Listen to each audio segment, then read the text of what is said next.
नमस्कार, मी वंशिता जाधव आपणा सर्वांचे राजमुद्रा न्यूज मध्ये स्वागत करते। मंत्री श्रीमंत छत्रपती शिवेंद्रसिंह राजेंचा वाढदिवस माता भगिनींच्या जल्लोषात साजरा। रवींद्र भैया ढोणे यांच्या लकी ड्रॉ कार्यक्रमाला शेकडो महिलांची उपस्थिती।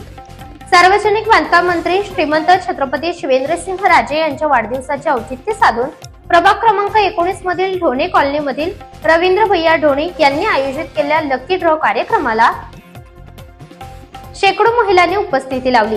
यावेळी लाखो रुपयांच्या बक्षिसाची लयलूट करीत मंत्री श्रीमंत छत्रपती शिवेंद्रसिंह राजेंचा वाढदिवस माता भगिनींच्या जल्लोषात साजरा झाला।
वितरणाचा कार्यक्रम आणि त्या निमित्तानं माझ्या वाढदिवसाच्या शुभेच्छा देण्याचा आपण कार्यक्रम या ठिकाणी रवी भाईंनी ठेवला आणि आपल्याला सर्वांना दरवर्षीच आपली सगळ्या भगिनींची एवढी मोठी गर्दी नेहमीच आपण रवी भैयाच्या मागं सगळ्या माता भगिनी पूर्ण ताकदीनं उभा राहतात. त्यामुळं नक्कीच तेच प्रेम आज सुद्धा आपलं रवी भैयावर आणि आम्हा सर्वांवर कायम आहे की आज सुद्धा आपल्या उपस्थितीवरनं दिसून येते. या कार्यक्रमाला उपस्थित असलेले अविनाश कदम, अमोल मोहिते, त्याचबरोबर मान्य दिगंबरजी ढोणे, मान्य किरण, गजेंद्र, त्याचबरोबर देवेंद्र वगैरे सर्वच, राजू, त्याचबरोबर रवीचा चिरंजीव सुद्धा, रुद्र आणि सर्वच उपस्थित रवी दोन्ही भैयांचे कार्यकर्ते, मित्र आणि उपस्थित माझ्या सर्व माता भगिनी आणि पत्रकार बंधूंनो, सर्वप्रथम तर आज छत्रपती संभाजी महाराजांचा बलिदान मास दिवस आहे. मी त्यांना त्यांच्या स्मृतीस आपल्या सर्वांच्या वतीनं अभिवादन करतो. त्याचबरोबर भैयानं आज कार्यक्रम आपला ठेवला आहे. अनेक बक्षिसं, अनेक मोठे कार्यक्रम रवी भैया याच पद्धतीनं पार पाडतो आणि त्याला उत्साहामध्ये तुम्ही सगळ्या माता भगिनी इथं येता, रवी भैयाचे कार्यक्रम पार पाडता, हे आपण वर्षोनवर्ष बघत आलो आणि हेच प्रेम, हाच विश्वास आपला सर्वांचा रवी भैयावर कायम राहावा ही विनंती या निमित्तानं आपल्या सर्वांना करू इच्छितो. आपल्या आशीर्वादानं मी मंत्री झालो, आमदार झालो, मंत्री झालो आणि हा सगळा आशीर्वाद जो आहे हा तुमचा आहे. आणि एवढंच सांगतो की मी मंत्री जरी झालो असलो तरी मी मंत्री महाराष्ट्रामध्ये आहे. सातारा झाल्यानंतर मी बाबा जाईल एवढं लक्षात ठेवा. व्यवसायात असतो किंवा एक कुटुंब वाढवताना जो त्रास घेतला आई वडिलांनी, तो पूर्णपणे दादांच्या माध्यमातून आज चित्र परत एकदा डोळ्यासमोर राहिलं. मी ह्याच वडिलांच्या शेतीमध्ये आज मी कार्यक्रम करतोय. चांगल्या पद्धतीनं महाराज साहेब इथं येत आहेत आणि ह्या ढोणे कॉलनी, ढोणे मैदानाचा एक इतिहास राहिलेला आहे की ह्या मैदानावर घेतलेली सभा, ह्या मैदानावर घेतलेला कुठलाही कार्यक्रम आजपर्यंत कधी फेल गेला नाही किंवा तो म्हणजे आपण म्हणतो की कार्यक्रम खराब झाला असं कधीच झालं नाही. आज वडील नाही आहेत पण दादांनी मगाशी सांगितलं की वॉर्डात फिरत असताना, प्रभागात फिरत असताना ज्या मायमाऊलीच्या, ज्या मातेंच्या, ज्या वडीलधारी लोकांच्या घरी मी जातो, ज्या मित्र परिवाराच्या घरी जातो, त्या ठिकाणी मी नेहमी माझ्या वडिलांना आणि कुटुंबाला बघत असतो. कारण का हा सेवेचा जो वारसा आहे तो माझ्या कुटुंबाकडून, माझ्या वडिलांकडून मला मिळाला आणि मी ते आता हयात नाही आहेत पण मी त्यांना एक ज्यावेळेस पहिल्या टर्मला नगरसेवक म्हणून उभं राहिलो त्यावेळेस मी स्मरून त्यांना सांगितलेलं की ज्या पद्धतीने ह्या पश्चिम भागावर, या मंगळवारपेठ, चिमनपुरा, व्यंकटपुरा असेल, इथं तुम्ही नगरसेवक म्हणून समाजकार्य केले, ज्या ज्या ठिकाणी तुम्ही चांगल्या पद्धतीने लोकांची सेवा केली, काका मी एकच तुम्हाला वचन देतो की त्या पावलावर पाऊल ठेवायचं काम हे 100 नाही 1,00,000% मी करेन.